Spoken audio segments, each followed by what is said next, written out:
For you did not receive the spirit of slavery to fall back to fear, but you have received the spirit of adoption as sons, by whom we cry, Abba, Father. ನೀವು ತಿರುಗಿ ಭಯದಲ್ಲಿ ಬೀಳುವ ಹಾಗೆ ದಾಸನ ಭಾವ ಹೊಂದಿದವರಲ್ಲ, ಮಗನ ಭಾವವನ್ನು ಹೊಂದಿದವರಾಗಿದ್ದೀರಿ. ಈ ಭಾವದಿಂದ ನಾವು ದೇವರನ್ನು ಅಪ್ಪ ಎಂದು ಕರೆಯುತ್ತೇವೆ. This is God's promise for you from Romans 8:15. ರೋಮ 8:15 ಇದು ನಿಮಗೋಸ್ಕರವಾಗಿರುವ ದೇವರ ವಾಗ್ದಾನ. When we fall back into sin, into slavery to the devil, we get back into fear. ನಾವು ಪಾಪಕ್ಕೆ ಸೈತಾನನಿಗೆ ದಾಸರಾಗುವಾಗ ನಾವು ಭಯದಲ್ಲಿ ತಿರುಗಿ ಬೀಳುತ್ತೇವೆ. But when we surrender to the Holy Spirit of Jesus, we receive the grace to call God our Father.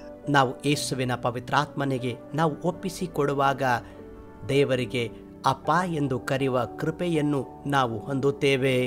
Perfect love casts out fear. ಪರಿಪೂರ್ಣ ಪ್ರೀತಿ ಭಯವನ್ನು ತೆಗೆದುಹಾಕುತ್ತದೆ. Sin brings fear. ಪಾಪ ಭಯವನ್ನು ತರುತ್ತದೆ. Guilt brings fear. ಅಪರಾಧ ಭಯವನ್ನು ತರುತ್ತದೆ. Sin brings the devil, who is the cause of fear.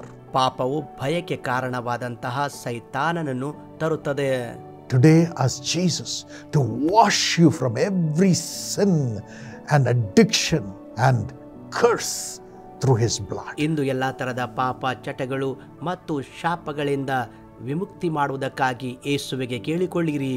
Then the fear brought by the devil will go. ಆಗ ಸೈತಾನನಿಂದ ತರಲ್ಪಟ್ಟ ಭಯವು ಹೊರಟು ಹೋಗುತ್ತದೆ. You will become the child of the living God. ನೀವು ಜೀವ ಸ್ವರೂಪನಾದ ದೇವರ ಮಗುವಾಗುವಿರಿ. As your sins are forgiven, ಮತ್ತು ನಿಮ್ಮ ಪಾಪಗಳು ಕ್ಷಮಿಸಲ್ಪಡುವವು. you'll have a great release in your spirit. ನಿಮ್ಮ ಆತ್ಮದಲ್ಲಿ ನಿಮಗೆ ದೊಡ್ಡ ಬಿಡುಗಡೆ ಉಂಟಾಗುವುದು. Great freedom. ದೊಡ್ಡ ಸ್ವಾತಂತ್ರ್ಯ. And you will rejoice and say, now the devil has gone as sin has gone, and I am the child of Jesus. ಈಗ ಎಲ್ಲ ಪಾಪವು ಹೋಯಿತು, ಈಗ ನಾನು ದೇವರ ಮಗು ಎಂದು ನೀವು ಹೇಳುವಿರಿ. Thank you, Jesus. ಯೇಸುವೆ ವಂದನೆ. The Lord is ready to show you grace and mercy to forgive you when you turn to him and confess your sin. ನೀವು ಆತನ ಕಡೆಗೆ ತಿರುಗಿಕೊಂಡು ನಿಮ್ಮ ಪಾಪಗಳನ್ನು ಒಪ್ಪಿಕೊಂಡು ಅರಿಕೆ ಮಾಡುವುದಾದರೆ ಆತನು ನಿಮಗೆ ಕ್ಷಮಿಸುವುದಕ್ಕೆ ಆತನು ಕೃಪೆ ಉಳ್ಳವನಾಗಿದ್ದಾನೆ. Jesus is the savior of your sins. ನಿಮ್ಮ ಪಾಪದಿಂದ ರಕ್ಷಣೆ ಮಾಡುವುದಕ್ಕೆ ಯೇಸುವೆ ರಕ್ಷಕನಾಗಿದ್ದಾನೆ. He has died on the cross, taking all your sins upon himself. ನಿಮ್ಮ ಎಲ್ಲ ಪಾಪಗಳು ತನ್ನ ಮೇಲೆ ಆತನು ಹೊತ್ತುಕೊಂಡು ಶಿಲುಬೆಯ ಮೇಲೆ ಮರಣ ಹೊಂದಿದನು. Jesus knew no sin. ಯೇಸು ಯಾವ ಪಾಪವನ್ನು ಮಾಡಲಿಲ್ಲ.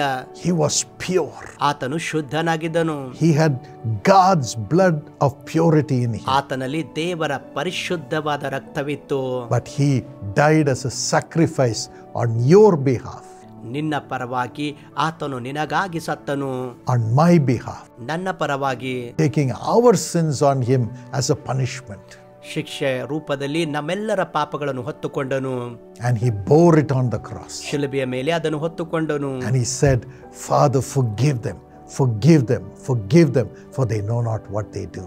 ತಂದೆಯೇ ಅವರನ್ನು ಕ್ಷಮಿಸು, ಅವರು ಏನು ಮಾಡುತ್ತಾರೆಂದು ಅರಿಯರು ಎಂದು ಆತನು ಹೇಳಿದನು.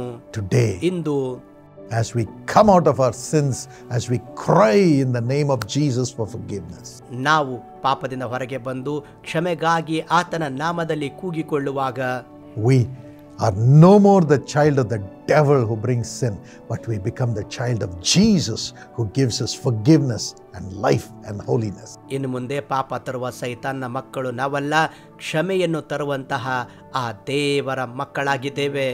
Yes, we receive salvation. ಮತ್ತು ನಾವು ಹೌದು ರಕ್ಷಣೆ ಹೊಂದುತ್ತೇವೆ. There is salvation in the name of Jesus. ಯೇಸುವಿನ ನಾಮದಲ್ಲಿ ನಮಗೆ ರಕ್ಷಣೆ ಇದೆ.